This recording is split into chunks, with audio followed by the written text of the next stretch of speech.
ورحمۃ اللہ وبرکاتہ۔ الحمد للہ رب العالمین الرحمن الرحیم مالک یوم الدین والصلاة والسلام علی رسولہ الکریم وعلی آلہ وصحبہ اجمعین، اما بعد۔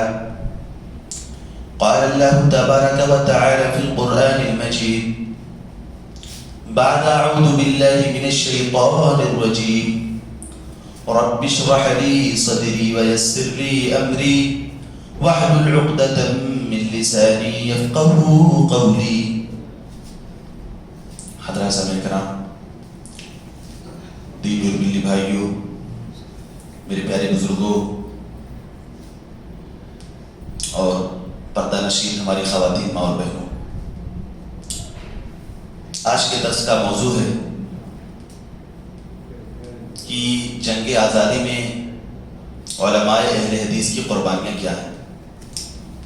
15 اگست کا مہینہ چل رہا ہے، اگست کا مہینہ چل رہا ہے، 15 اگست گزر چکا ہے۔ اگست کا یہ مہینہ ہندوستان کی تاریخ کا بڑا عظیم مہینہ ہے۔ میرے بھائیوں، ایسے موقعوں پر اپنے اسلاف کی قربانیوں کو یاد کرنا، اپنے علماء کی قربانیوں کا تذکرہ کرنا، اس دیش کے لیے، اس وطن کے لیے، اپنے دین اور ایمان کی حفاظت کے لیے ہمارے علماء نے جانوں کا جو نذرانہ پیش کیا، مال کی جو قربانیاں دی، اولاد کی جو قربانیاں دی، اپنے تن من دھن کے ساتھ اپنے ایمان کی، اپنے دین کی، اپنے دیش کی حفاظت کی، ان قربانیوں کا تذکرہ کرنا یقیناً ہمارے لیے ضروری ہے۔ پیارے بھائیوں، قبل اس کے کی درس کا آغاز ہو، نماز کے دوران ایک بہت بڑی بنیادی غلطی جو میری نظر میں آئی اور اس کی اصلاح کرنا انتہائی ضروری ہے، وہ یہ ہے میرے بھائیوں کہ جب امام نماز پڑھائے اور امام سلام پھیرے، ہمارا آپ سب کو معلوم ہے کہ امام کی آپ کو اقتداء اور اتباع کرنی ہے، اور اتباع کا مطلب ہے امام کے ساتھ ساتھ نہیں چلنا، امام کے پیچھے چلنا۔ عام طور سے رکوع کے معاملے میں ہم امام کے پیچھے ہوتے ہیں، سجدے کے معاملے میں امام کے پیچھے ہوتے ہیں، لیکن جب سلام پھیرنے کی بات آتی ہے تو ہمارے سارے مصلی، سارے مقتدی امام کے ساتھ سلام پھیرتے ہیں۔ پیارے نبی جناب محمد اکرم صلی اللہ علیہ وسلم کی حدیث ہے کہ انما جعل الامام لیؤتم بہ، امام اس لیے بنایا گیا ہے تاکہ اس کی پیروی کی جائے، اس کی اتباع کی جائے، اس کی اقتداء کی جائے، اور وہ اقتداء اللہ اکبر بولنے سے لے کر کے سلام پھیرنے تک ہے۔ جب تک امام سلام نہ پھیر لے تب تک آپ کو اس کی اقتداء کرنی ہے۔ میرے بھائیوں، ہمارے یہاں ہوتا کیا ہے کہ امام نے دائیں طرف سلام پھیرا، اب پیچھے اس کے ساتھ مقتدی بھی دائیں طرف سلام پھیر رہے ہیں، اور جب امام بائیں طرف سلام پھیرتا ہے تب مقتدی بھی اس کے ساتھ بائیں طرف سلام پھیرتے ہیں۔ یہ طریقہ غلط ہے، یہ طریقہ سنت کے خلاف ہے، یہ طریقہ امام کی اتباع و اقتداء کے خلاف ہے۔ جب امام دونوں طرف مکمل سلام پھیر لے تب آپ دائیں طرف پھیریں، اس کے بعد بائیں طرف پھیریں۔ یہ طریقہ ہے سنت کے مطابق سلام پھیرنے کا، چونکہ دونوں سلام یہ ایک عبادت ہے، دونوں سلام الگ الگ نہیں ہیں۔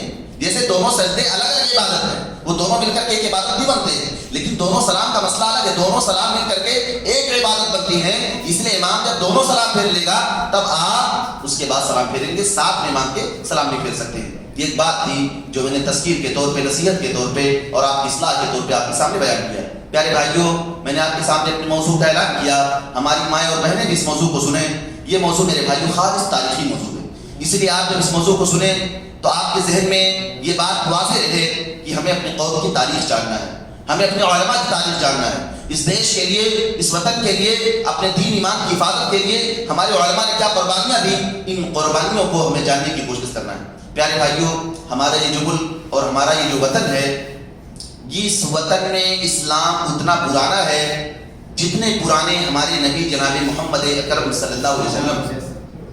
اس دیش میں ہمارا دین، ہمارا مذہب، ہمارا اسلام اتنا قدیم ہے جتنے قدیم اللہ کے نبی جناب محمد اکرم صلی اللہ علیہ وسلم کی شخصیت اور آپ کی نبوت ہے۔ میں کہنا یہ چاہتا ہوں کہ ہندوستان جب اللہ کے نبی صلی اللہ علیہ وسلم اس دنیا میں نبی بنا کر کے بھیجے گئے، در حقیقت اس دور میں ہی اسلام اور دین کا پیغام آپ ہندوستان میں آ چکا تھا۔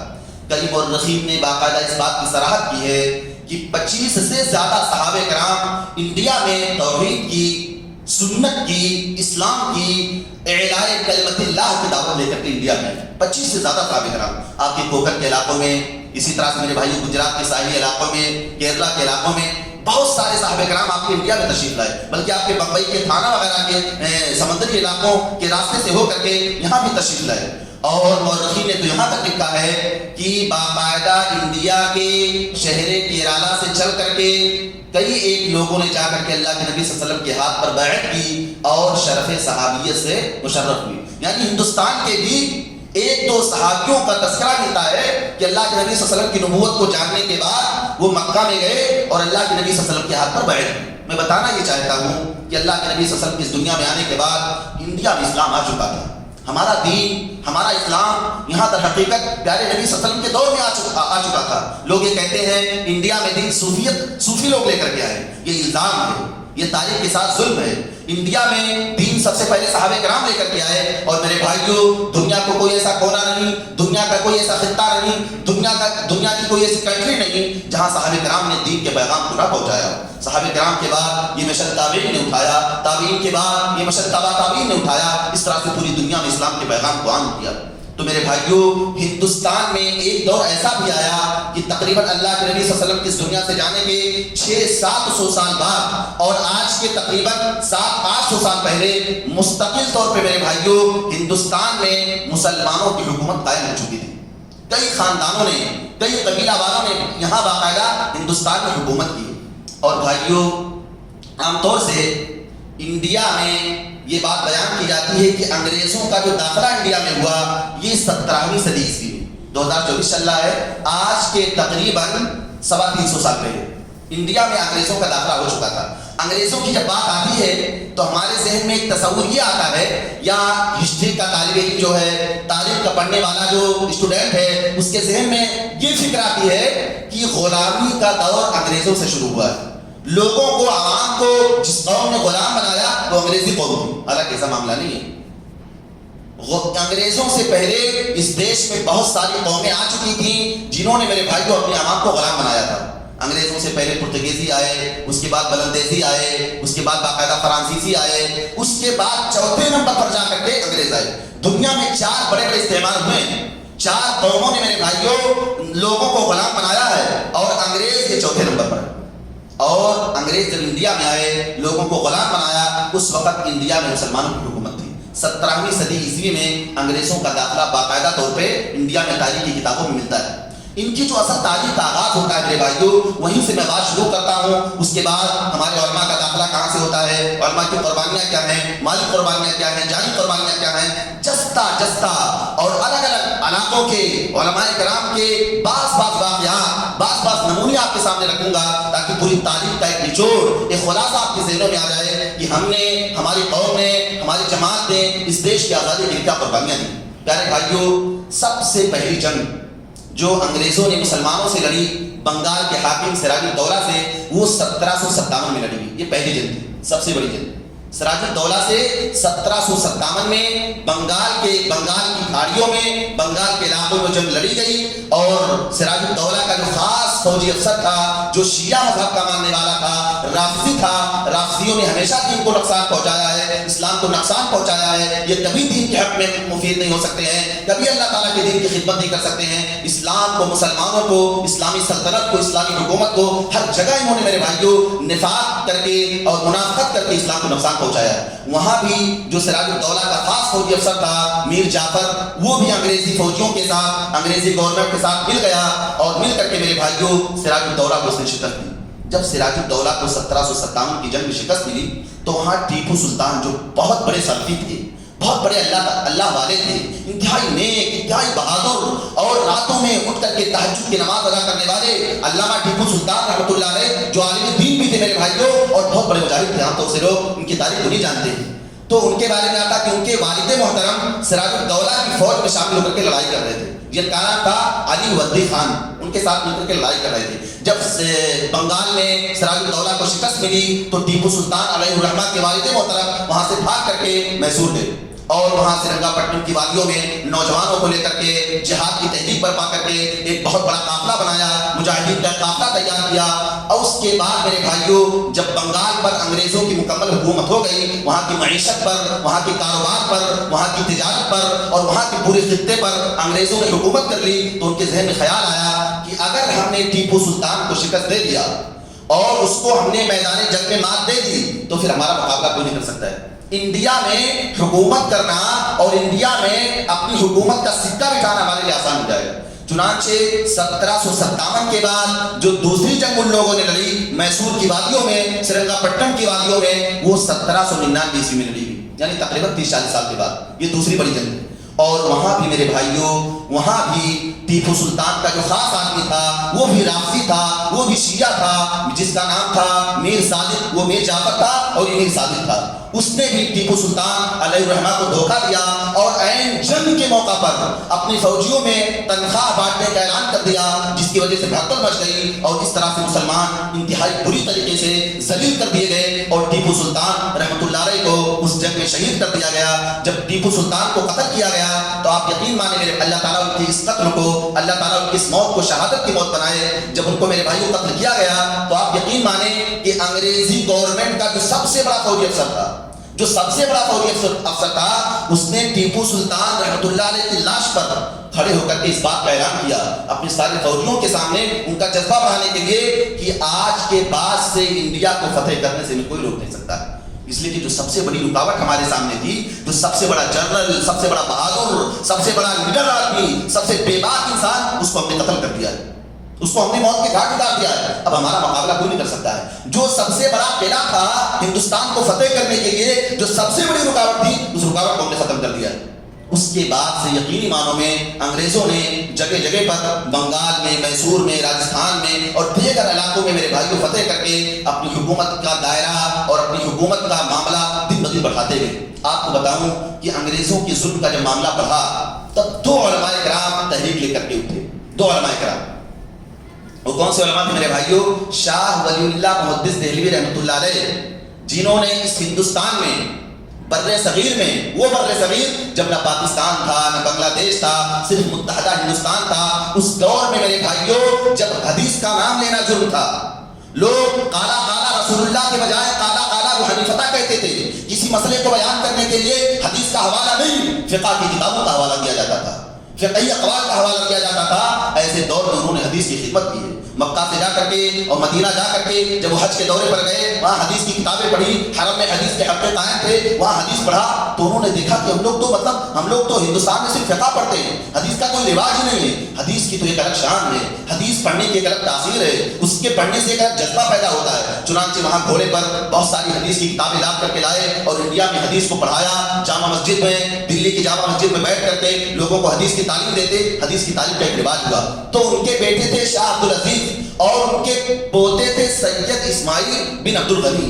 انہوں نے اور ان کے ایک دوست تھے سید احمد بریلوی. ان 2 علماء کرام نے مل کر کے میرے بھائیوں ایک تحریک شروع انگریزوں کے خلاف. کون علماء؟ سید اسماعیل اور سید احمد. عام طور سے لوگ ان کو شہید کہتے ہیں اور ان کی جو تحریک تھی اس کو تحریک شہیدین کہا جاتا ہے. لیکن بھائیوں اللہ کے نبی صلی اللہ علیہ وسلم نے کسی بھی انسان کو، کسی بھی مسلمان کو شہید کہنے سے منع فرمایا ہے. لہذا ان کو سید احمد شہید یا سید اسماعیل شہید آپ نہیں کہہ سکتے ہیں. پیارے نبی صلی اللہ علیہ وسلم نے کسی بھی انسان، شہید وہی ہے جس کو قرآن نے شہید کہا ہے، شہید وہی ہے جس کو اللہ کے نبی صلی اللہ علیہ وسلم کی حدیث نے شہید کہا ہے. اس کے علاوہ کسی کو شہید نہیں کہہ سکتے ہیں. شہید کہنے سے اللہ کے نبی صلی اللہ علیہ وسلم نے سختی سے منع فرمایا ہے. تو ان 2 علماء کرام نے 3 مشن پر کام کیا. 3 مشن. پہلا مشن کیا تھا میرے بھائیوں؟ ایک قافلہ تیار کیا، دعوت و تبلیغ کا قافلہ، اور وہ شرک کی مذمت کرتا، لوگوں کو توحید کی دعوت دیتا، بدعتوں سے روکتا. اس طرح سے ایک میدان میں یہ کام کر رہے تھے. دوسرا قافلہ انہوں نے تیار کیا، بلکہ مورخین نے، اس دور کی تاریخ لکھنے والوں نے یہاں تک لکھا میرے بھائیوں کہ باقاعدہ 40,000 سے زیادہ لوگوں نے ان دونوں علماء کرام کی کوششوں سے چند سالوں کے اندر اسلام قبول کیا. چند سالوں کے اندر توحید کی دعوت اور اسی طرح سے اسلام کی دعوت کا دائرہ اتنا بڑے پیمانے پر ہو گیا تھا کہ چند سالوں کے اندر اللہ تعالیٰ نے ان کے ہاتھوں پر کئی لوگوں کو اسلام کی توفیق عطا فرمائی. تو ایک میدان تو دعوت و تبلیغ کا تھا. دوسرا میدان ان لوگوں نے چنا کہ مجاہدین کا قافلہ تھا. ایک تو مبلغین کا قافلہ اور ایک مجاہدین کا قافلہ تیار کیا سے افغانستان کے سرحدی علاقوں میں، اور اسی طرح سے میرے بھائیوں سکھ پنجاب میں بہت زیادہ مسلمانوں پر ظلم کر رہے تھے، اپنی عوام پر ظلم کر رہے تھے، لوگوں کو غلام بنا کر کے رکھا تھا۔ سکھوں کی بھی ایک بڑی تاریخ ہے مسلمانوں پر مظالم ڈالنے کی، تو ان لوگوں نے دیکھا کہ وہاں مسلمان مارے جا رہے ہیں، کاٹے جا رہے ہیں، ان کی عبادت گاہوں کو گرایا جا رہا ہے، تو میرے بھائی کو انہوں نے مجاہدین کا قافلہ تیار کیا اور خود اس مجاہدین کے قافلے کے سردار بنے اور جا کر کے میرے بھائیوں سکھوں سے جنگ کیا۔ کئی سالوں تک وہ جنگ رہا، یہاں تک کہ بالا کوٹ کے میدان میں یہ دونوں علماء کرام 1831 عیسوی میں قتل کر دیے گئے بے دردی کے ساتھ۔ بالا کوٹ کے میدان میں 1799 میں دوسری جنگ ہوئی ہے، اور اس کے تقریباً 31-32 سالوں کے بعد، یعنی 30-32 سالوں میں ان کا پورا دائرہ پھیلا ہوا تھا، تبلیغ کا، دعوت کا، سکھوں کے خلاف نپٹنے کا، ان کے مظالم کو روکنے کا۔ 30-31 سالوں کے بعد یہ دونوں علماء کرام وہاں قتل کر دیے گئے۔ اللہ تعالیٰ ان کی موت کو شہادت کی موت بنائے۔ تو ایک دوسرا دائرہ یہ تھا، اور بہت سارے لوگ الزام بھی لگاتے ہیں کہ یہ دونوں علماء کرام انگریزوں سے جہاد نہیں کر رہے تھے، دیش کے لیے انہوں نے کچھ نہیں کیا۔ حالانکہ میرے بھائیوں انہوں نے ایک قافلہ اسپیشل اس لیے تیار کیا تھا کہ انگریزوں سے مقابلہ کیا جائے، انگریزوں سے مقابلہ کیا جائے اور انگریزوں کی حکومت کو یہاں سے ختم کیا جائے، انگریزوں کے جو غلام ہو چکے ہیں اس بارے میں لوگوں کو بیدار کیا جائے، اور اس پیمانے پر الحمدللہ بہت بڑی کوشش ہوئی۔ اور جب ان دونوں علماء کرام کو قتل کر دیا گیا میرے بھائیوں، تو ان لوگوں نے اتنی محنت کی تھی نوجوانوں کی تربیت پر، نوجوانوں پر، بزرگوں پر، اور لوگوں کے اندر ایسا جذبہ بھر دیا تھا کہ ان کے انتقال کے بعد بہت بڑی فوج علماء کرام کی نمائندگی میں، علماء کرام کی قیادت میں بہت بڑی فوج تیار ہو گئی، اور اس فوج کی نمائندگی 2 علماء کر رہے تھے۔ یہ پوری تاریخ میرے بھائیوں تقریباً آپ اگر 1800 سے لے کر کے 1947 کی تاریخ پڑھیں گے، بلکہ 1900 تک کی تاریخ اگر پڑھیں گے، تو ان 100 سالوں میں صرف وہابیوں نے جنگ لڑی، پوری تاریخ پر، ایک سال پر، تاریخ کے ایک موڑ پر، اور اس دور میں جتنی بھی جنگیں پیش آئیں ساری جنگوں پر میرے بھائیوں اہل حدیث علماء کا کردار رہا ہے، اور اہل حدیث علماء کرام کی کوششیں رہی۔ میں جستا آپ کے سامنے بیان کر رہا ہوں۔ تو ان 2 علماء کرام نے اس لشکر کی قیادت کی۔ آپ کو بتاؤں کہ 1831 کے بعد 1857 کے اندر جو مغلیہ سلطنت کے آخری بادشاہ تھے بہادر شاہ ظفر، جو بہت بڑے شاعر بھی تھے، 1857 میں دلی کے میدان میں جنگ ہوئی، اور بہادر شاہ ظفر کی قیادت میں صادق پور کے علماء، قصوری خاندان جو پنجاب کا علاقہ تھا جو پاکستان کا حصہ بن گیا، وہاں کے علماء، موپلا قوم جو کیرلا کی قوم تھی، یہ عربی نسل کے لوگ تھے، انتہائی بہادر، انتہائی جاباز، انتہائی بے باک، صرف اللہ تعالیٰ سے ڈرنے والے اور انتہائی مضبوط ایمان والے یہ قوم مل کر کے الہ آباد کے لوگ، علی گڑھ کے لوگ، بنگال کے لوگ جو بڑے بڑے اہل حدیث گھرانوں کے تھے اور مال و دولت میں، عزت میں، شہرت میں، حکومت میں اعلیٰ مقام رکھتے تھے، ان سب لوگوں کی کوششوں سے، سارے لوگوں کی کوششوں سے علماء کرام کی نگرانی میں بہادر شاہ ظفر کی قیادت میں 1857 کی جنگ لڑی گئی۔ لیکن میرے بھائیوں اس جنگ میں بھی مسلمانوں کو انتہائی بے دردی کے ساتھ مارا گیا، انتہائی بے دردی کے ساتھ۔ بلکہ 1857 کی جنگ پر جن غیر مسلم مورخین نے، جن انگریزی مورخین نے کتابیں لکھی ہیں، انہوں نے اس بات کی وضاحت کی ہے کہ 1857 کی جو جنگ تھی یہ خالص وہابیوں کی جنگ تھی، جن کو اس دور میں باغی کہا جاتا تھا، یہ حکومت کے باغی، ایسا انقلاب برپا کر کے رکھا تھا۔ اور ہمارے اہل حدیث سے میرے بھائیوں کہ باقاعدہ ان کو باغی کہا جاتا تھا، اور W.W. ہٹلر جس نے کتاب لکھی اور مسلم، اور اس کا اردو زبان میں ترجمہ ہوا ہمارے ہندوستانی مسلمان، اس کتاب میں صاف طور سے اس بات کی وضاحت ہے، صاف طور سے اس بات کی وضاحت ہے کہ 54,000 سے زیادہ علماء کرام کو صرف ایک جنگ کے اندر قتل کیا گیا۔ وہ لاہوری گیٹ، وہ کشمیری گیٹ، وہ مینا بازار کی گلیاں، وہ دلی کی سڑک کے دونوں کناروں پر درختوں کی شاخوں میں لٹک رہی علماء کرام کی لاشیں، بے شمار علماء کرام کو قتل کیا گیا۔ اور میرے بھائیوں قتل وہ بیان کرتا ہے کہ میں نے خود مشاہدہ کیا، جس دن جنگ ختم ہوئی تو اس کے دوسرے دن میں اپنے گھوڑے پر سوار ہو کر کے پوری دلی کا جائزہ لے رہا تھا، یہ دیکھو حالات کیا ہے۔ تو کہا میں نے دیکھا کہ بڑے بڑے داڑھی والے، بڑے بڑے جھبا کبا والوں کی لاشوں کو کوے اور چیل نوچ نوچ کر کھا رہے ہیں۔ اور باقاعدہ اس نے اپنی کتاب میں لکھا کہ میرے بھائیوں آزاد اس 1857 کی جنگ کو فتح ہونے کے بعد ہم نے دلی کی جامع مسجد میں بڑی پارٹی کی، اور وہاں سوروں کو، خنزیروں کو ذبح کر کے اللہ تعالیٰ کے گھروں میں اس گھر کی توہین کر کے وہاں میرے بھائیوں ان لوگوں نے خوشیاں منائی اور بہت بڑی پارٹی کی 1857 کی جنگ کو فتح کرنے کے بعد۔ یہ قصہ میں نے آپ کے سامنے بڑے اختصار کے ساتھ ذکر کیا ہے، بڑے اختصار کے ساتھ۔ میرے بھائیوں دوستو جب یہ جنگ ختم ہو گئی تو آپ یقین مانیں گرچہ انگریزی گورنمنٹ نے اس جنگ کو جیت لیا تھا اور اس کے بعد ایک مضبوط طاقت بن کر کے وہ انڈیا میں ابھرے تھے، لیکن یقینی معنوں میں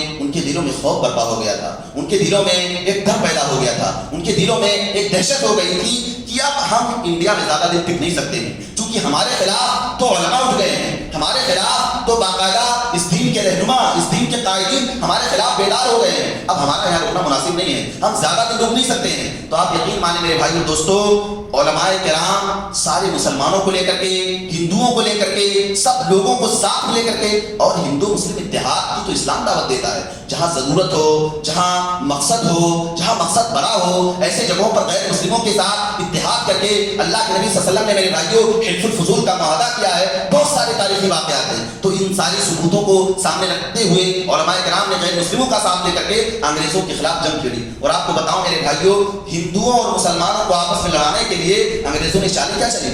پوری دنیا میں انگریزوں کی سیاست سب سے مکارانہ سیاست ہے، سب سے ماکرانہ سیاست۔ دنیا میں بہت ساری سیاستیں آئی ہیں، فرانسیسی سیاست، پرتگیزی سیاست اور اسی طرح سے بہت ساری سیاستیں ہیں، لیکن سب سے مکار سیاست، سب سے منافقوں والی سیاست میرے بھائی انگریزوں کی ہے۔ میٹھا بول کر کے، اچھے اخلاق کے ساتھ آپ کے ساتھ پیش آ کر کے آپ کی پوری دولت کو ہتھیا لینا، آپ کے خلاف ہو جانا اور آپ کی پوری جائیداد کو ہتھیا لینا، آپ کی حکومت کو گرا دینا، ایسی مکار سیاست دنیا میں کسی قوم کی نہیں۔ آج بھی میرے بھائی دوستو، جو برطانیہ ہے، جو انگریزی گورنمنٹ ہے، آج بھی وہ اسی طرح کی سیاست کر رہی ہے، اور ایک لمبی تاریخ ہے، اس تاریخ کے تاریخ ترین دور میں نہیں جانا چاہتا چونکہ وقت بھی بہت مختصر ہے، مجھے اپنے علماء کی قربانیوں کا تذکرہ کرنا ہے۔ بتانا یہ چاہتا ہوں کہ ہندوؤں اور مسلمانوں کو آپس میں لڑانے کے لیے یہ لوگ گائے ذبح کرتے اور گائے کو ذبح کر کے لے جاتے مندروں میں ڈالتے، اور سور ذبح کرتے اور سور کو ذبح کر کے لے جا کر کے مسجدوں میں ڈالتے۔ اس طرح سے علاقائی طور پر ہندو اور مسلمانوں کو آپس میں لڑاتے۔ ایک قضیہ تو یہ اختلاف پیدا کرنے کا، ایک دوسری میرے بھائیوں ترکیب انہوں نے اپنائی، باقاعدہ مورخین نے لکھا ہے۔ آپ کو بابری مسجد کے بارے میں معلوم ہے کہ بابری مسجد کا قضیہ سب سے پہلے کس نے اٹھایا؟ یہ بھی انگریزوں نے اٹھایا، ورنہ ہندو قوم تو انتہائی جاہل قوم، اس کو کیا معلوم دین، اس کو کیا معلوم مندر مسجد، کوئی انتہائی جاہل قوم ہے میرے بھائیوں، نہ ان کا عقیدہ مضبوط، نہ کسی اور چیز کی انہیں فکر، نہ ان کا کوئی پلاننگ، نہ ان کا کوئی ایم، نہ ان کا کوئی مقصد، ان کو کوئی معلوم نہیں تھا۔ انگریزوں نے سب سے پہلے بابری مسجد کا قضیہ اٹھایا 1787 میں، اور 18ویں صدی عیسوی کے آخر میں انہوں نے کتاب لکھی، اور اس کتاب میں اس بات کا تذکرہ کیا کہ ایودھیا میں بابر نے جو بابری مسجد بنائی ہے، اس کو یہاں رام مندر پہلے تھا اور رام مندر کو توڑ کر کے بابر نے مسجد بنائی۔ جب یہ کتاب لکھی گئی، یہ پمفلٹ تیار کیا گیا اور پورے ہندوستان میں اس کو تقسیم کیا گیا، اس کے نتیجے میں ہندو اور مسلمانوں کے درمیان جنگ ہوئی۔ تاریخ اس بات پر شاہد ہے میرے بھائیوں کہ 18ویں صدی عیسوی سے پہلے کوئی بھی ہندو اس بات کا دعوے دار نہیں تھا کہ بابری مسجد رام مندر توڑ کر کے بنائی گئی۔ پوری تاریخ اس زمانے کے جو اخبارات ہیں، اس زمانے کے جو مورخین ہیں، اس زمانے میں جو کتابیں لکھی گئی ہیں، کسی کتاب میں اس بات کا دعویٰ نہیں کیا گیا ہے۔ بلکہ آپ کو بتاؤں کہ 1528 عیسوی کے اندر بابر آیا پانی پت کے میدان میں، اس نے ابراہیم لودھی کو شکست دیا اور وہاں اپنی حکومت قائم کی۔ 1526 کا واقعہ ہے، اور اس کے دو سال بعد 1528 میں اس نے بابری مسجد بنائی ایودھیا میں۔ 1528 کے تقریباً 15 سال بعد، یعنی 1544 میں والمیکی جی اپنے ایودھیا جو ان کا سب سے بڑا تیرتھ استھل تھا، وہاں بیٹھ کر کے وہ رامائن لکھ رہے تھے۔ اگر یہ بات سچ ہوتی کہ بابری مسجد رام مندر کو توڑ کر کے بنائی گئی ہوتی تو میرے بھائیوں وہ رام کی تاریخ لکھ رہے ہیں، رام کی ہسٹری لکھ رہے ہیں، رام کی پوری بایوگرافی تیار کر رہے ہیں، کیا یہ نہیں لکھتے کہ جس جگہ پر میں رامائن لکھ رہا ہوں یہاں پہلے رام کی مندر تھی، اس کو توڑ کر کے یہاں بابر نے مسجد بنا دی؟ اس بات کا تذکرہ ضرور ہوتا۔ اور کورٹوں میں ہمارے جن علماء نے، جن عقلاء نے بابری مسجد کا کیس لڑا، مضبوط گواہی کے طور پر اس پوائنٹ کو پیش کیا، لیکن ظالم حکومتوں میں نے میرے بھائیوں اللہ تعالیٰ کے اس گھر پر کفر کا اڈا اور شرک کا اڈا تعمیر کر دیا۔ اللہ تعالیٰ سے ظالموں کو ذلیل کرے اور اللہ تعالیٰ انصاف کے ساتھ ہم لوگوں کے حق میں فیصلہ فرمائے۔ پیارے بھائیوں، میں بتانا یہ چاہتا ہوں کہ سب سے پہلے بابری مسجد کا یہ قضیہ انگریزوں نے اٹھایا، اور اس کے بعد ہندو مسلمانوں میں جنگ چھڑی، اور ہندوؤں مسلمانوں میں نہیں بلکہ خود مسلمانوں کے درمیان جنگ چھڑی، اور مسلمانوں کے درمیان مسلمانوں کو لڑانے کے لیے قادیانیوں کو پیدا کیا، قادیانیت کا فرقہ پیدا کیا۔ مرزا غلام احمد قادیانی کا جو فتنہ ہے، یہ فتنہ بھی انگریزوں کا کیا ہوا ہے۔ آج پاکستان کے علاقوں میں، نیپال کے علاقوں میں، یورپ کے کنٹریز میں قادیانیت بڑی زور و شور سے پھیلی ہے۔ باقاعدہ میرے بھائیوں، آپ کے پاکستان میں تو قادیانیت کو ایک مذہب تسلیم کر دیا گیا ہے۔ اور دنیا کے کئی دیشوں میں قادیانی اتنے بڑے پیمانے پر پھیل رہے ہیں. آپ کی اسی بمبئی شہر میں بہت سارے قادیانی آپ کے سامنے بن کر کے میرے بھائیوں اپنے دین اپنے مذہب کی تبلیغ کر رہے ہیں. اور ہمارے نوجوانوں کا ایک بڑا طبقہ جو دین سے دور ہے, اپنے علماء سے دور ہے, مسلک اور مذہب سے دور ہے, وہ اس فرقے سے متاثر ہو رہا ہے. حالانکہ سارے علماء کا اس بات پر متفقہ فتویٰ آ چکا ہے کہ قادیانی یہ سارے کے سارے کافر ہیں اور مجمع علیہ فتویٰ ہے, متفق علیہ فتویٰ ہے. تو قادیانیوں کو انگریزوں نے پیدا کیا, ان کی فنڈنگ کی, سپورٹ کیا, سیکورٹی دی, ساری چیزوں کے لیے آسائش اور آرام کے سارے سامان دیے. اس نے پہلے دعویٰ کیا کہ میں مہدی ہوں, جس کے بارے میں اللہ کے نبی صلی اللہ علیہ وسلم نے فرمایا کہ قیامت سے پہلے ایک مہدی پیدا ہوگا. پہلے اس نے مہدیت کا دعویٰ کیا, چند سالوں کے بعد کہا میں مہدی نہیں, میں تو عیسیٰ مسیح ہوں, مسیح موعود ہوں, جس کے بارے میں اللہ تعالیٰ قرآن میں اللہ تعالیٰ نے فرمایا, پیارے نبی صلی اللہ علیہ وسلم نے حدیث میں بیان فرمایا کہ عیسیٰ علیہ السلام قیامت سے پہلے آئیں گے. اس نے دوسرے نمبر پر مسیح موعود کا دعویٰ کیا, اور تیسرے نمبر پر جا کر کے اس نے نبوت کا دعویٰ کیا, کہا میں نبی. اور نبوت کے اس نے جو دلیل دی تھی میرے بھائیوں, اس دلیل کا میں آپ کے سامنے تذکرہ کروں. اس نے کہا, ایک مناظرہ ہوا علامہ ثناء اللہ امرتسری رحمۃ اللہ علیہ کے ساتھ. یہ بات میں اس لیے بیان کر رہا ہوں کہ یہ بھی آزادی کی تاریخ سے جڑی ہوئی اور اس کے قضیے سے متعلق ساری باتیں ہیں. میں اپنے موضوع سے بات نہیں ہوں. قادیان انگریزوں نے ان کو کھڑا کیا تھا تاکہ علماء اہل حدیث جو ہمارے خلاف کھڑے ہیں ان کی توجہ کو ہٹا دیا جائے, یہ لوگ جہاد نہ کر سکیں, اس فتنے کو ختم کرنے میں ان کی ساری کوششیں صرف ہو جائے. اور ہوا بھی ایسا. قادیانی کو جب کھڑا کیا میرے بھائیوں, تو علامہ کہتے ہیں نا کہ جب کوئی فرعون پیدا ہوتا ہے تو اللہ تعالیٰ ایک موسیٰ کو ضرور پیدا کرتا ہے. اللہ تعالیٰ نے اس فرعون کے مقابلے میں ایک موسیٰ پیدا کیا, اور اس غلام احمد قادیانی کے مقابلے میں اللہ تعالیٰ نے ثناء اللہ امرتسری رحمۃ اللہ علیہ کو پیدا کیا. چنانچہ ایک مناظرہ ہوا, بہت سارے مناظرے ہوئے, ہر مناظرے میں وہ ذلیل ہوا, اور اسی طرح سے اللہ تعالیٰ نے اس کو ذلت کی موت ماری. پاخانہ کرتے ہوئے وہ میرے بھائیوں موت کے گھاٹ اترا تھا. ثناء اللہ امرتسری رحمۃ اللہ نے کہا تھا, اگر تو حق پر ہے تو تیری زندگی میں میری موت ہو جائے, مبارہ سے کیا تھا, اور اگر میں حق پر ہوں تو تیری زندگی میں میری موت ہو جائے. یہ مبارک اس بات پر مبارہ ہوا تھا. اور چنانچہ علامہ ثناء اللہ امرتسری رحمۃ اللہ علیہ کی زندگی میں وہ ذلت کی موت مرا, پاخانہ کرتے ہوئے باتھ روم کے اندر, اور انتہائی ذلت کی موت اللہ تعالیٰ نے اس کو مارا. اس طرح سے اللہ تعالیٰ رحمت کا ساتھ دیتا ہے. میرے بھائیوں, آپ کبھی اللہ تعالیٰ کا ہو کر کے تو دیکھیں, اللہ تعالیٰ کے دین کے قائد بن کر کے تو دیکھیں, دین کا مشن لے کر کے دنیا میں جا کر کے تو دیکھیں کس طرح سے دنیا کی جنگوں میں آپ کی جیت ہوتی ہے, کس طرح سے اللہ تعالیٰ کا ساتھ دیتے ہیں, کس طرح سے اہل حق کی اللہ تعالیٰ غیبی طور پہ مدد فرماتے ہیں. تو وہ جو مناظرہ ہوا تھا, جو بڑا شاندار مناظرہ ہوا, اور 1 منٹ کے اندر علامہ ثناء اللہ میرے بھائیوں رحمۃ اللہ علیہ نے 1 منٹ کے اندر اس ظالم کو شکست دیا. بہت بڑے اہل حدیث عالم تھے, بہت بڑے مناظر تھے. ان کو دیوبندی بھی اپنے مناظرے میں لے جاتے تھے, ان کو بریلی بھی اپنے مناظرے میں لے جاتے تھے, ان کو شیعہ بھی ضرورت کے موقع پر اپنے مناظرے میں لے جاتے تھے. کئی لوگ, کئی مسلک والے تو اپنے مناظرے میں لے کر کے جاتے تھے. جب غیر مسلموں سے مناظرہ ہوتا تھا تو ان کو دیوبندی بھی دعوت دیتے تھے, شیعہ بھی دعوت دیتے تھے, اور جاتے تھے, کیونکہ بڑے مقصد کو پانے کے لیے چھوٹے مقصد کو قربان کرنا پڑتا ہے. یہ باقاعدہ قرآن سنت سے ماخوذ یہ ہمارا متفقہ اصول ہے.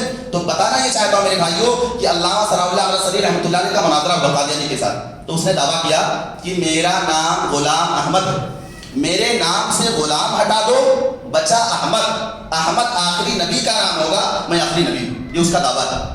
میرے نام سے غلام ہٹا دو, بچا احمد, اور آخری نبی کا نام احمد ہوگا, لہذا میں احمد ہوں اور میں نبی ہوں. تو علامہ ثناء اللہ امرتسری رحمۃ اللہ علیہ نے کہا, میرا نام ثناء اللہ ہے, میرے نام سے ثنا ہٹا دو, میں اللہ ہوں, میں کہتا ہوں تو نبی نہیں. میرے بھائیوں, اس طرح کی تعبیروں پر ہمارے علماء نے انتہائی سخت ملاحظہ کیا ہے, اور علامہ ثناء اللہ امرتسری رحمۃ اللہ علیہ پر سخت کمنٹ کیا ہے. لیکن یقینی معنوں میں اس طرح کی تعبیریں ایسے موقعوں پر غلط نہیں ہیں. اللہ تعالیٰ نیتوں سے واقف ہے. نقل کفر کفر نباشت, کفر کو بیان کرنے سے آدمی کافر نہیں ہو جاتا ہے. کہیں ایسے حالات آ جاتے ہیں دین کا دفاع کرنے کے لیے, اللہ کا دفاع کرنے کے لیے اس طرح کی تعبیریں استعمال کرنی پڑتی ہیں. ہمارے علماء اہل حدیث یقیناً انہوں نے دین کی محبت میں ایسا کیا ہے, لیکن انشاءاللہ تعالیٰ اس پر اللہ تعالیٰ ان کا کوئی مواخذہ نہیں فرمائے گا, چونکہ میرے بھائی ان کا مقصد دین کا دفاع تھا, اللہ تعالیٰ کا دفاع تھا, دین اسلام کی نصرت تھی. میں بتانا یہ چاہتا ہوں کہ اس طرح سے قادیانیت کی جڑ کو علامہ ثناء اللہ امرتسری رحمۃ اللہ علیہ نے جڑ سے کاٹ دیا, اور انگریزوں کا جو منصوبہ تھا کہ دین کو نقصان پہنچایا جائے, اسلام کو نقصان پہنچایا جائے, مسلمانوں کو ٹکڑوں ٹکڑوں میں تقسیم کیا جائے, کہیں نہ کہیں علماء حدیث صف اول کے مجاہدین بنے اور ایسے فتنے کو ختم کیا. تو اس طرح سے میرے بھائیوں مسلمانوں اور ہندوؤں کو آپس میں لڑایا, اور اس کے ساتھ ساتھ مسلمانوں کو بھی آپس میں لڑایا. اور آپ کو بتاؤں اس تاریخ کے بارے میں کہ باقاعدہ بدعتیوں کو, کتاب و سنت کے دشمنوں کو باقاعدہ سرکاری جابیں ملی, سرکاری جابس نہیں ملے, سرکاری نوکریوں کو اسپیشل طور پر دیا گیا, اور اور کئی کتاب و سنت کے دشمنوں نے باقاعدہ میرے بھائیوں اہل حدیثوں کے خلاف کتابیں لکھی کہ یہ لوگ انگریزوں کے باغی ہیں، انگریزی گورنمنٹ کے باغی ہیں۔ آپ کو بتاؤں، دو کتاب کا حوالہ میں لے کر کے آیا ہوں آپ کے سامنے، دو کتابیں بڑی مشہور لکھی گئی میرے بھائیوں۔ ایک کتاب تو ان لوگوں نے لکھی کہ جامع الشواہد فی اخراج الوہابیین عن المساجد، بدعتیوں کے عالم نے لکھی کہ اس بات کے دلائل کو ان لوگوں نے جمع کیا کہ وہابیوں کو، اہل حدیثوں کو مسجدوں سے نکالنے کے دلائل کیا، یہ دلائل جمع کیے گئے۔ اور ایک دوسری کتاب ان لوگوں نے لکھی کہ انتظام المساجد فی اخراج اہل الفتن والمفاسد، عربی زبان میں دونوں کتابیں۔ تو اس طرح سے میرے بھائی ان لوگوں نے لکھا کہ اپنے مسجدوں کا انتظام کرو، فتنہ گروں کو اور فسادیوں کو اپنے مسجدوں سے نکال کر دو۔ باقاعدہ میرے بھائیوں بدعتیوں کے کئی مورخین نے اس بات کی شہادت دی ہے کہ 200 مسجدوں سے اہل حدیثوں کو صرف اس وجہ سے ذلیل کر کے نکالا گیا، بھگایا گیا، ان کا بائیکاٹ کیا گیا کہ یہ لوگ آمین بولتے تھے اور سینے پر ہاتھ باندھتے تھے، صرف اس وجہ سے۔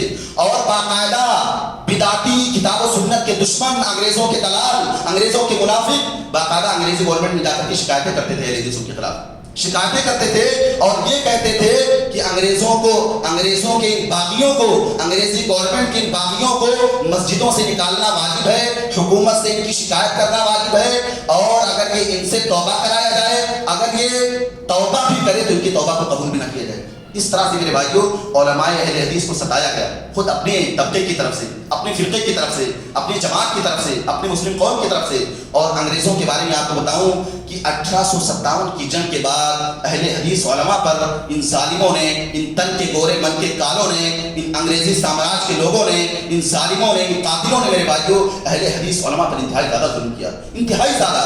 اور 1857 کے بعد دو میدان پر انہوں نے کام کیا۔ ایک علماء کی طاقت کو کمزور کرنے کے لیے سب سے پہلے ان لوگوں نے میرے بھائیوں مسلمانوں کی معیشت کو تباہ کیا، کیونکہ جب آدمی کی معیشت کمزور ہو جائے، تجارت کمزور ہو جائے تو دین کا کام کرنا انتہائی مشکل ہو جاتا ہے۔ ظاہر سی بات میرے بھائیوں، دین کا کام کرنے کے لیے آدمی کو جس طرح سے علم کی ضرورت ہے اسی طرح سے پیسوں کی ضرورت ہے۔ بغیر پیسے کے، بغیر وسائل کے آپ دین کا کام بڑے پیمانے پر نہیں کر سکتے۔ تو ان لوگوں نے جو اہل حدیث کے بڑے بڑے تاجر تھے، مسلمانوں کے جو بڑے بڑے تاجر تھے، وہ بنگال کے بڑے بڑے تجار جو چمڑے کے کاروباری تھے، وہ قصوری خاندان کا پورا تاجروں کا قافلہ، بزنس مین کا پورا وہ گروپ، وہ الہ آباد کے کاروباری، وہ کانپور کے کاروباری اور میرٹھ کے کاروباری، اور اس طرح سے حیدرآباد کے بڑے بڑے مسلمان جو رئیسی خاندان کے تھے، سارے کاروباریوں کو تباہ و برباد کر دیا گیا۔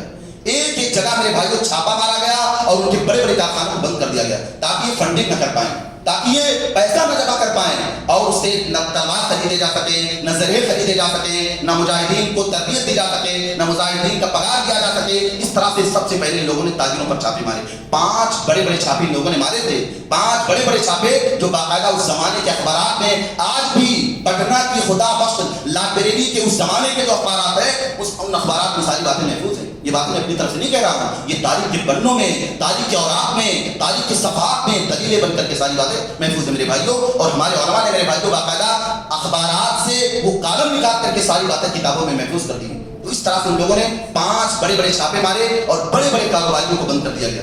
تو ایک تو معیشت تباہ کی گئی، تو میرے بھائیوں معیشت تباہ کرنے کے ساتھ ساتھ اس کا نقصان یہ ہوا کہ جو بڑے بڑے تاجر ٹھنڈا پانی دے دیتے، معیشت تباہ کرنے کا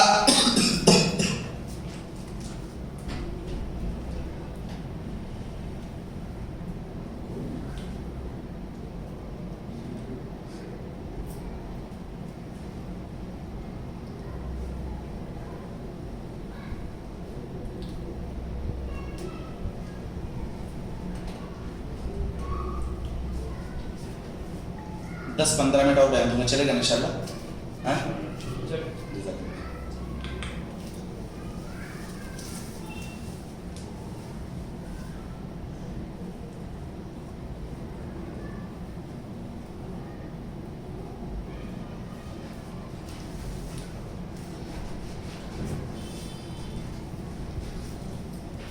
میرے بھائیوں، تو میں بات آپ کے سامنے یہ کر رہا تھا کہ ان لوگوں نے معیشت کو جو پورا تباہ کیا، مسلمانوں کی معیشت کو، اس تباہ کرنے کا نقصان یہ ہوا کہ بڑے بڑے تاجر جو فنڈنگ کر رہے تھے آزادی کی لڑائی لڑنے کے لیے، وہ ساری فنڈنگ بند ہو گئی۔ اور کیسے فنڈنگ؟ آپ کو بتاؤں میرے بھائیوں، کہ دلی میں ایک مکان تھا حاجی علی جان کی کوٹھی، وہاں باقاعدہ مسلمانوں کی ساری فنڈنگ جمع ہوتی تھی.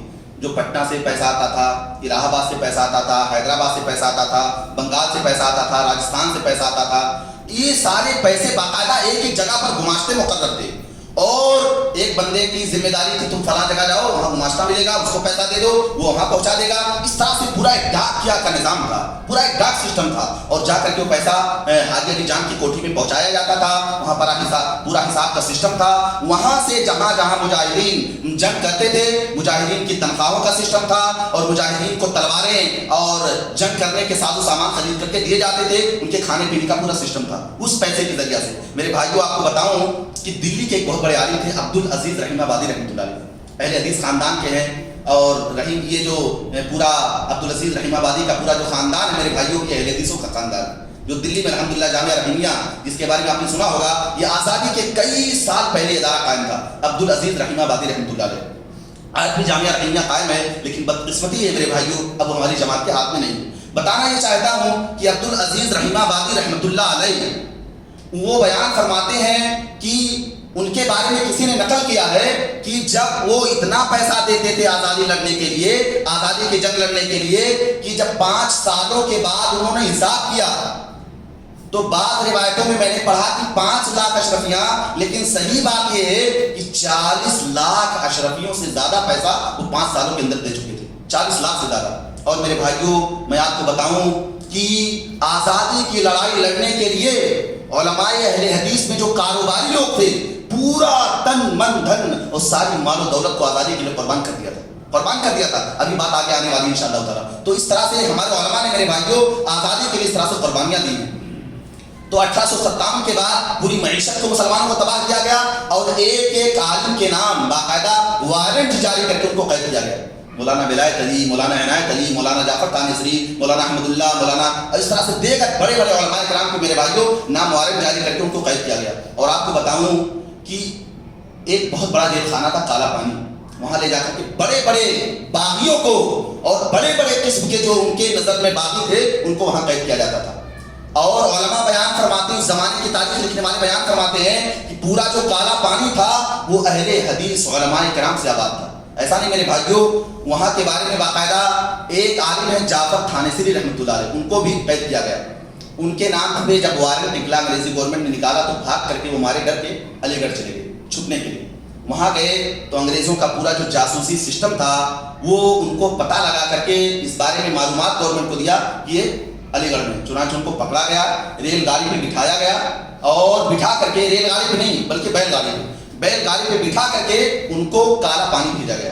وہ بیان فرماتے ہیں کہ میرے دونوں ہاتھوں کو رسیوں سے جکڑ دیا گیا، میرے دونوں پیروں کو باندھ دیا گیا، اور باندھنے کے بعد میری حالت ایسی ہو گئی کہ میں جنبش بھی نہیں کر سکتا تھا، تھوڑا حرکت بھی نہیں کر سکتا تھا. تو بیان کرتے ہیں جب میں جا رہا تھا کالا پانی کی سزا جھیلنے کے لیے، تو راستے میں جب نماز کا وقت آتا تھا تو میں نیت کر کے وضو کرتا تھا اور نیت کر کے نماز پڑھتا تھا. نہ وہ تیمم کر سکتے تھے، نہ وضو کر سکتے تھے، نہ ہاتھ اور پیر کا کنایا کر کے نماز پڑھ سکتے تھے. چنانچہ دل میں ارادہ کر لیتے میں نے وضو کر لیا، اور دل میں ارادہ کر لیتے میں نے نماز پڑھ لیا. اس طرح سے میرے بھائیوں وہ وقت پر نمازوں کو ادا فرماتے تھے.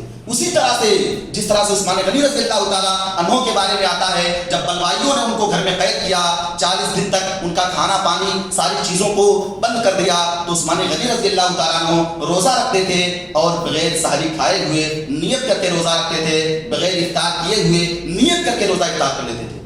نہ کھانے کے لیے سحری میں کچھ ہے تو نیت کر لیا کہ میں نے سحری کی ہے، اور افطار میں کھانے کے لیے کچھ نہیں ہے تو نیت کر لیا کہ میں نے افطار کیا ہے، کیونکہ انما الاعمال بالنیات، نیتوں سے اللہ تعالیٰ کی عبادت ثابت ہو جاتی ہے. تو اس طرح سے جعفر تھانیسری رحمۃ اللہ علیہ نیت کر کے نماز پڑھتے تھے. اور جب کالا پانی میں میرے بھائی ان کو قید کیا گیا تو یہ بیان وہاں سے نکلے گی 20 سال کے بعد. تو 20 سال کے بعد انہوں نے کتاب لکھی کالا پانی کے نام سے، اور وہ کتاب دوسرے نام سے بھی ہے، گوگل پر موجود ہے، تواریخ عجیب. جن بھائی کو اس کتاب کی ضرورت ہو میرے پاس موجود ہے. میرے بھائیوں میں تو مشورہ دوں گا کہ جو بھائی اردو زبان پڑھنا جانتے ہوں وہ اس کتاب کا مطالعہ ضرور کریں. واللہ العظیم آپ کی زندگی میں انقلاب برپا کر دے گی کتاب. آپ کو ایمان کی لذت، آپ کو ایمان کی، اخلاق کی، دین کی لذت کیا ہوتی ہے میرے بھائیوں، اور کس طرح سے مصیبتوں پر ثابت قدمی کا مظاہرہ کیا جاتا ہے، کس طرح سے اللہ والوں پر مصیبتیں آتی ہیں، اس کتاب کے پڑھنے کے بعد آپ کو ایک حوصلہ ملے گا، آپ کے اندر ایک جذبہ پیدا ہوگا، آپ کے اندر ایک صبر پیدا ہوگا، دین کا مشن کیسے چلانا چاہیے،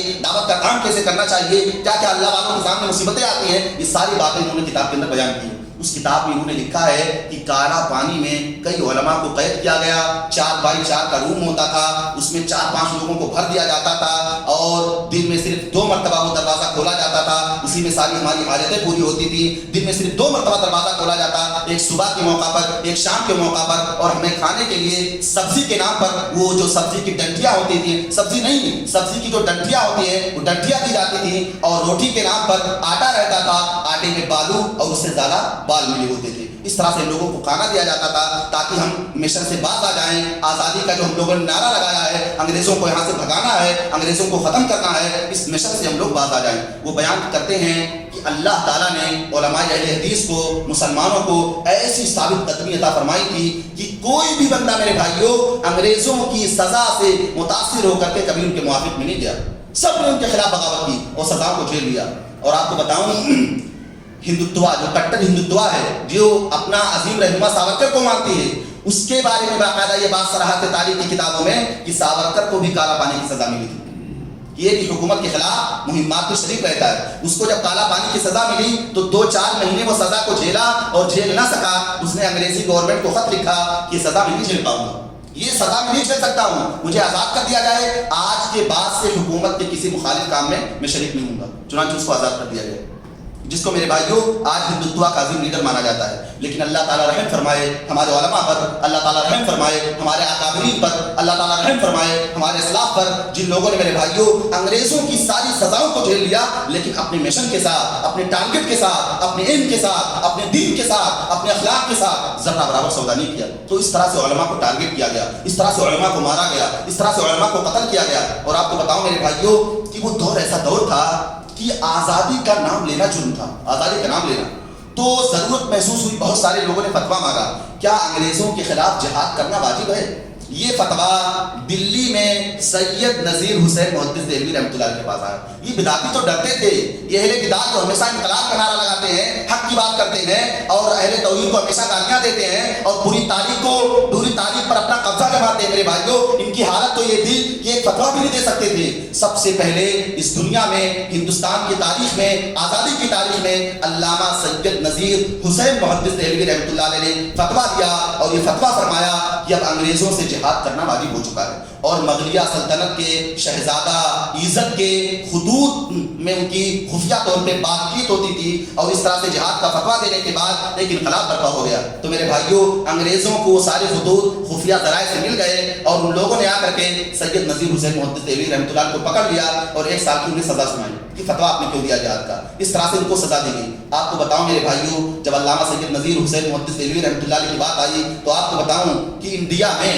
پورے بر صغیر میں، شاہ ولی اللہ رحمۃ اللہ علیہ کے بعد حدیث پر جنہوں نے کام کیا ہے، سب سے بڑے پیمانے پر سلفیت کو پھیلانے میں، اہل حدیثیت کو پھیلانے میں، قرآن و سنت کی دعوت دینے میں سب سے بڑا نام محدث دہلوی رحمۃ اللہ علیہ کا، سب سے بڑا نام۔ بلکہ اس دور کے کئی بڑے مورخین نے اس بات کی صراحت کی ہے کہ 22 لاکھ سے زیادہ لوگوں نے ان کے ہاتھ پر سلفیت کو قبول کیا ہے، حدیثیں پڑھا کر کے۔ دلی میں ایک چھوٹی سی کوٹری تھی، ایک مسجد تھی جو اورنگزیب نے بنوائی تھی، اس مسجد میں درس دیتے تھے۔ انگریزوں نے آ کر کے اس مسجد کو اٹھا دیا، اور اس کے بعد انہوں نے کرائے کا ایک حبش خان، پھاٹک حبش خان میں، وہاں انہوں نے کرائے کا ایک چھوٹا سا مکان لیا۔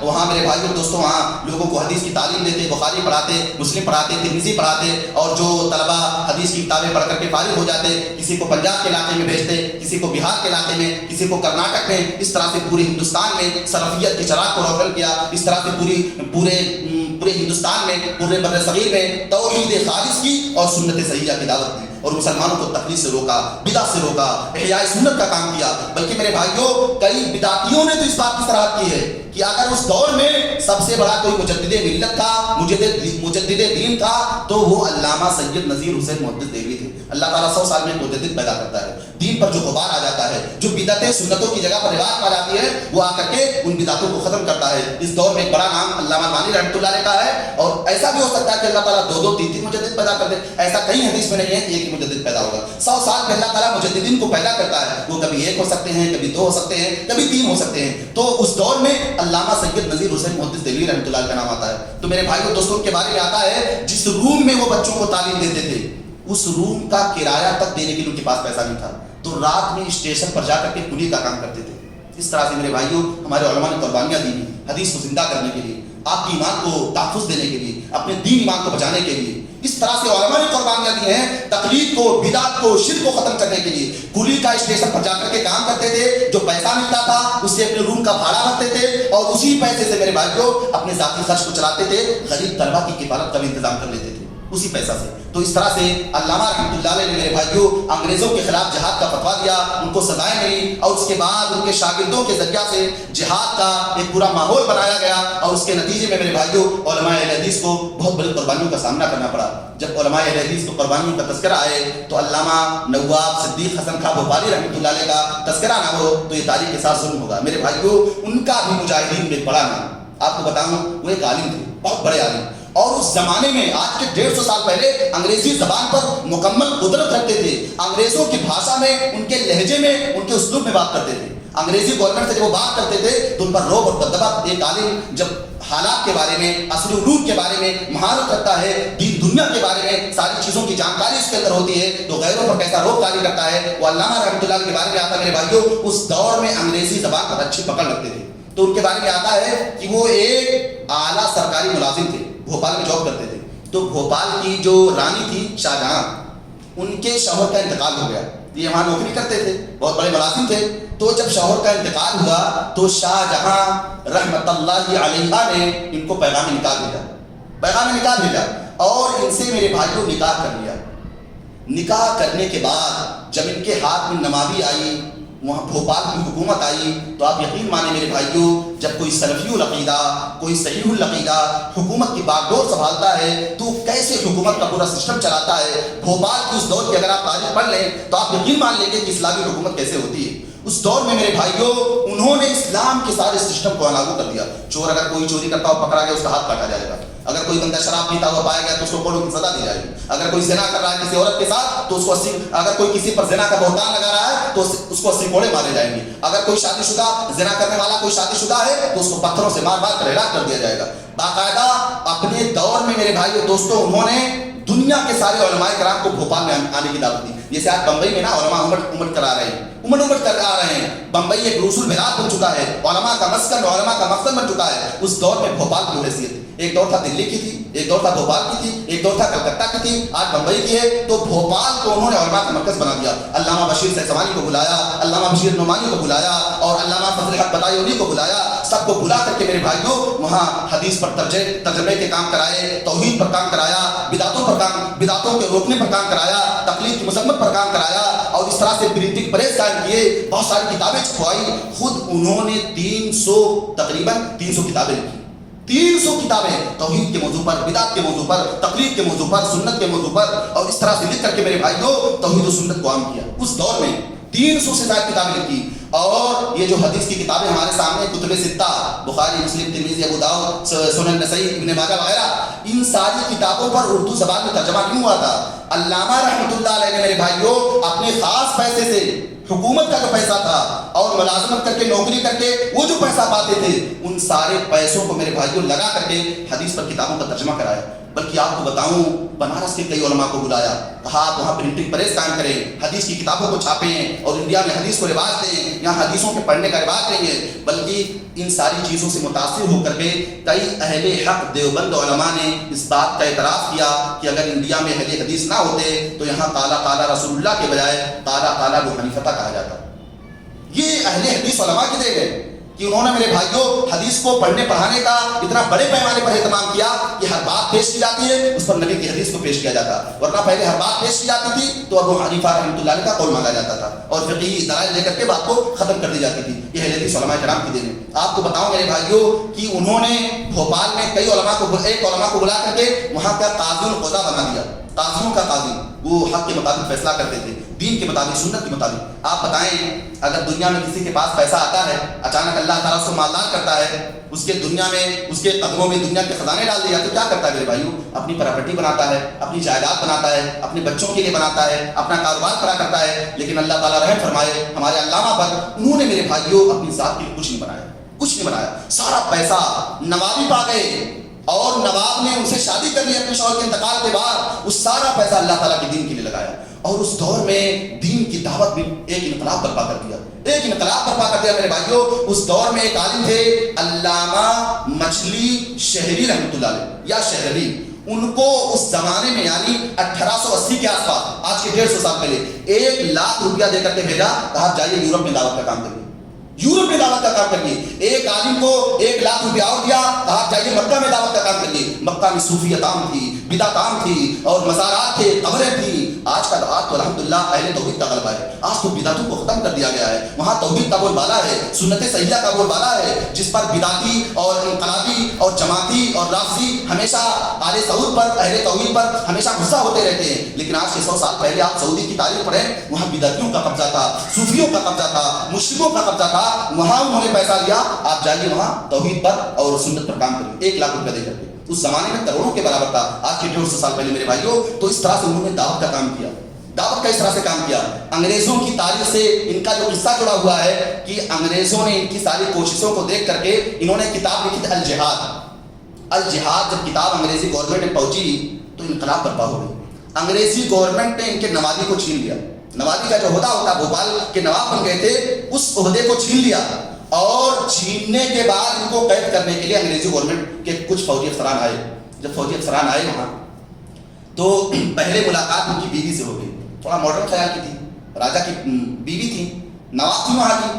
تو فوجی افسران آئے اور ان سے ملاقات کیا، کہا کہ آپ کے شوہر کہاں ہیں؟ کہا کیا کریں؟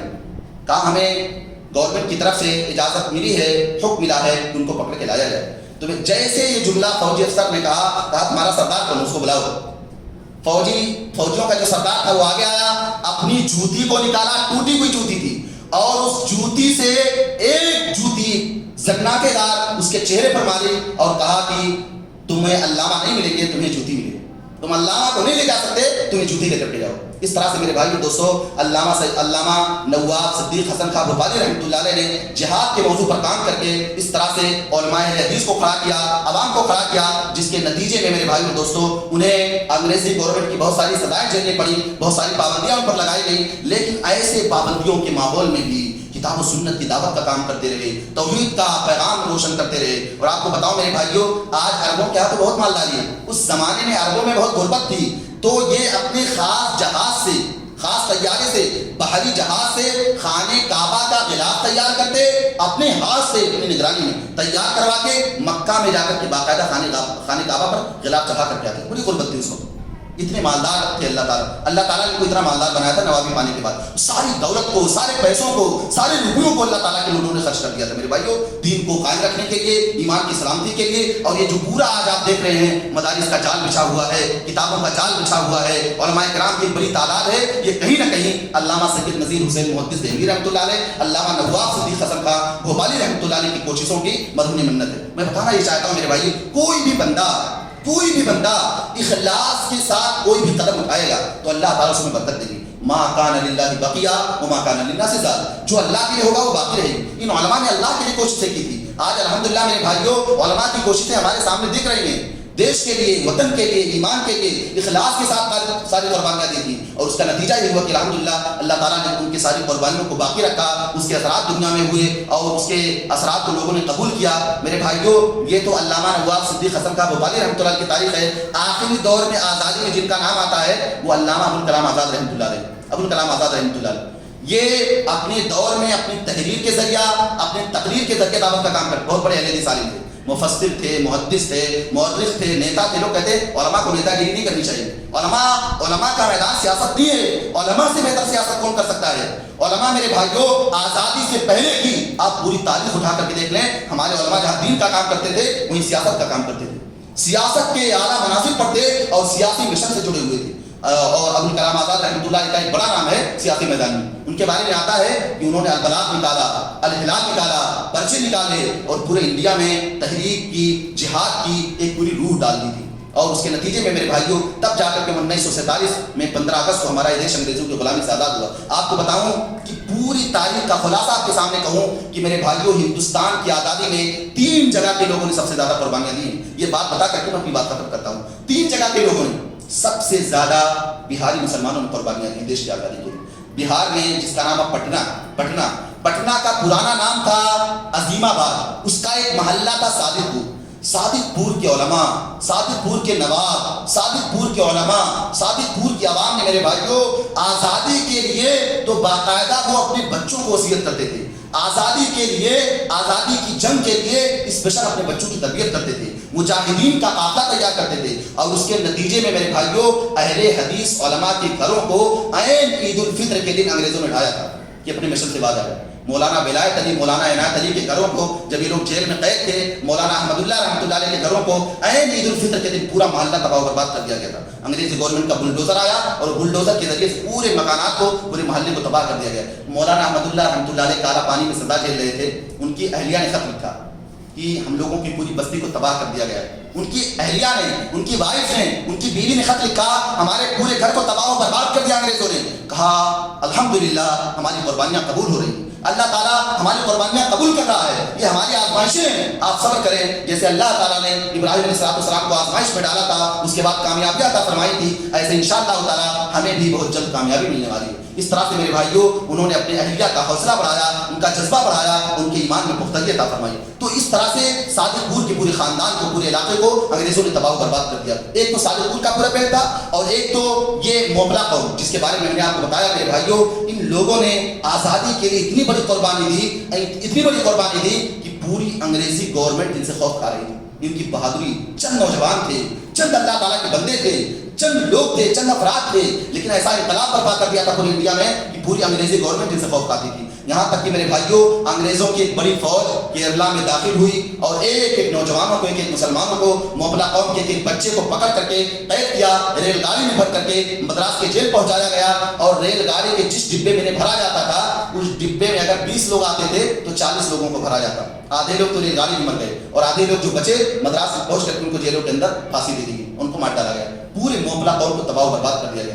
جب موپلا قوم کو تباہ کیا گیا، برباد کیا گیا، ان کے بچوں کو یتیم بنا دیا گیا، ان کی عورتوں کو بیوہ بنا دیا گیا، تب ایک خاندان آزادی کے لیے اٹھا. وہ کون سا خاندان تھا میرے بھائیوں؟ یہ بھی اہل حدیثوں کا خاندان تھا.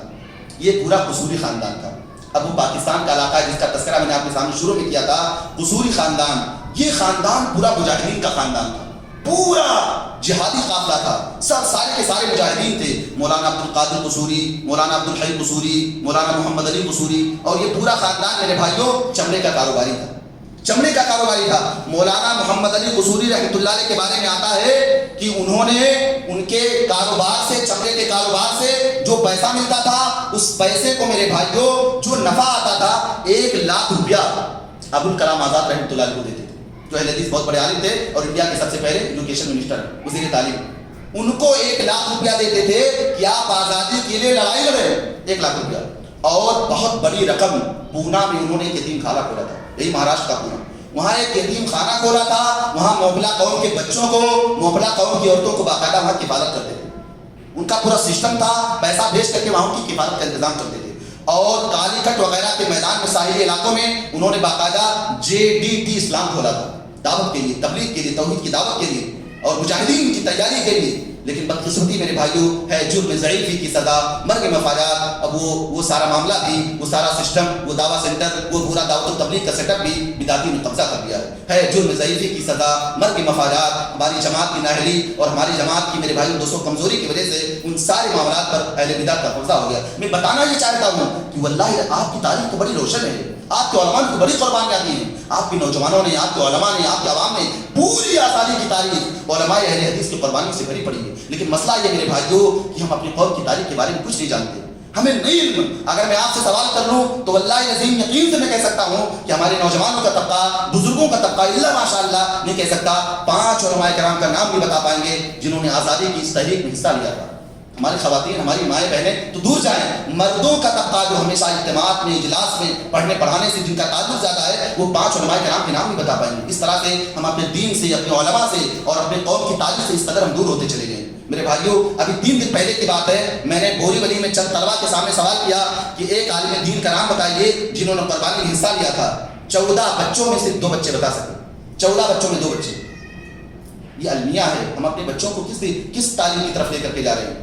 ہم نے اپنے بچوں کو تعلیم کا کون سا سیٹ اپ دیا ہے؟ ہم اپنے بچوں کو کون سی دنیا، کون سے پیسوں کی مشین بنانا چاہتے ہیں؟ فکر کریں اپنے بارے میں، فکر کریں اپنی قوم کے بارے میں، فکر کریں اپنے بچوں کے بارے میں، فکر کریں اپنے بارے میں، اپنی قوم کی تاریخ جاننے کے بارے میں۔ میرے بھائیوں، جو قوم اپنے ماضی کو بھلا دیتی ہے زمانہ اس کو بھلا دیتا ہے۔ جو قوم اپنے ماضی کو یاد نہیں رکھتی زمانہ اس کو بھی یاد نہیں رکھتا۔ جو قوم اپنے ماضی کی غلطیوں سے سیکھ کر کے اپنے مستقبل کی اصلاح نہیں کرتی اس قوم کا کوئی پرسان حال نہیں ہوتا ہے۔ یہ قوم کی تاریخ میں نے آپ کے سامنے، علماء کی تاریخ، اپنے اسلاف کی تاریخ میں نے آپ کے سامنے اس لیے بیان کی ہے تاکہ آپ کے اندر جذبہ پیدا ہو، وہ جذبہ جو ہمارے علماء کے اندر تھا، وہ جذبہ جو انہوں نے دین کے لیے، اللہ کے لیے، ایمان کے لیے، اسلام کی تبلیغ کے لیے دنیا کے کونے کونے میں پھیلایا، وہ جذبہ آپ کے اندر پیدا ہو۔ میرے بھائیوں، آپ مدارس کے ذمہ دار ہیں، آپ مسجدوں کے ٹرسٹی ہیں، آپ بھی اسی مشن پر کام کریں جس مشن پر ہمارے علماء نے کام کیا تھا۔ وہ ایک بات بتا دوں آپ کو کہ اس دور میں ہمارے علماء نے، میرے بھائیوں، حدیث کو رواج دینے کے لیے علامہ نواب صدیق حسن کا بخاری رحمۃ اللہ علیہ کے یہ مشورہ آپ کو اس لیے دے رہا ہوں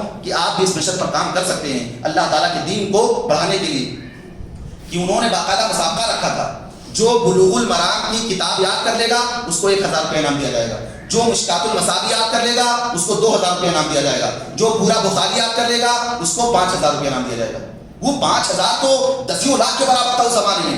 تو اس زمانے کے بارے میں آتا ہے کہ علی گڑھ کے نابینا تھے، چند سالوں کے اندر انہوں نے پورا بخاری یاد کیا اور بھوپال میں جا کر کے پوری بخاری سنائی اور 5000 روپے کا انعام حاصل کیا۔ وہ جذبہ، نابینا تھے، قوت بینائی ان کی چھن چکی تھی، لیکن میرے بھائیوں اس طرح سے مسابقات کا اہتمام کرائیے۔ آپ کے پاس بھی بہت سارے میدان خالی پڑے ہیں دین کا کام کرنے کے لیے، بہت سارے میدان ہیں، بہت تعلیم کا میدان ہے، دعوت کا میدان ہے، تبلیغ کا میدان ہے، اصلاح کے میدان ہے۔ لوگوں کو میرے بھائیوں دوستوں تعلیم سے جوڑنے کا، دعوت سے جوڑنے کا اور بدعات سے، شرک سے روکنے کا، ہماری خواتین، ہماری مائیں اور بہنیں، میرے بھائیوں ان کے پاس آپ کا پورا فرینڈ سرکل ہے، جن کالجوں میں آپ پڑھتے ہیں، کتنے آپ کے دوست ہیں جو بدعتی ہیں، مشرک ہیں، آپ کمپنیوں میں کام کرتے ہیں، آپ کے کاروباری دوست ہیں، بدعتی ہیں، مشرک ہیں، ہماری مائیں اور بہنیں ہیں، آپ کے پڑوسیوں میں بہت سارے لوگ میرے بھائیوں شرک اور بدعت کا کام کر رہے ہیں۔ یہ پورا میدان خالی پڑا ہے، یہاں کام کون کرے گا؟ یہاں دین کی شمع کون جلائے گا؟ ان کو شرک سے روک کر کے توحید کی طرف کون لائے گا؟ بدعت سے منع کر کے ان کو سنت کی شاہراہ پر کون لائے گا؟ یہ میدان ہے،